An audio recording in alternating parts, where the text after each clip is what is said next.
The Tour. The Tour Series Book 1. Written by Grainger. Narrated by Siobhan Waring. For my family. Chapter 1. Conor O'Shea sat on the edge of the king-sized four-poster bed, trying to wake up. The heavy damask curtains hanging in the big bay window admitted not a single chink of light. It struck Conor, not for the first time, how odd it was to feel perfectly at home in any hotel, especially this vast edifice, but somehow he did.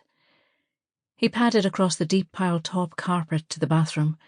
20 minutes later, power shower completed, he stood in front of the mirror, gazing ruefully at his reflection while he shaved. His silver hair had the effect of making him look older than his 45 years, he mused, and although people told him it made him look distinguished, he wasn't quite so sure. As he dressed, black tailored trousers and a cream Ralph Lauren shirt, which contrasted sharply with his tanned skin, he mentally ran through his itinerary for the day ahead.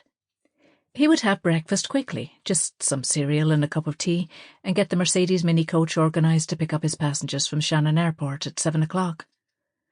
Conor often wondered about the wisdom of his fellow coach drivers eating full cooked breakfasts every morning and then munching their way through scones and apple tarts all day during their numerous tour stops.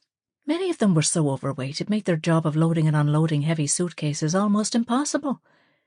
Conor liked to stay fit, and he was also careful not to get carried away with all the free food offered to him and the other coach drivers. Today would be a nice, easy day. It entailed nothing more than picking up his tour group at Shannon that morning and bringing them back to the Dunshane Castle Hotel. The tour operator, for whom Conor had worked as a driver guide for nearly 20 years, had strong business links with the five-star castle. As a result, Conor stayed there almost once a week. As he walked across the busy lobby towards the dining room, a haughty voice rang out. "Mr. O'Shea, your post," said Miss O'Brien, the head receptionist, proffering several postcards and one letter.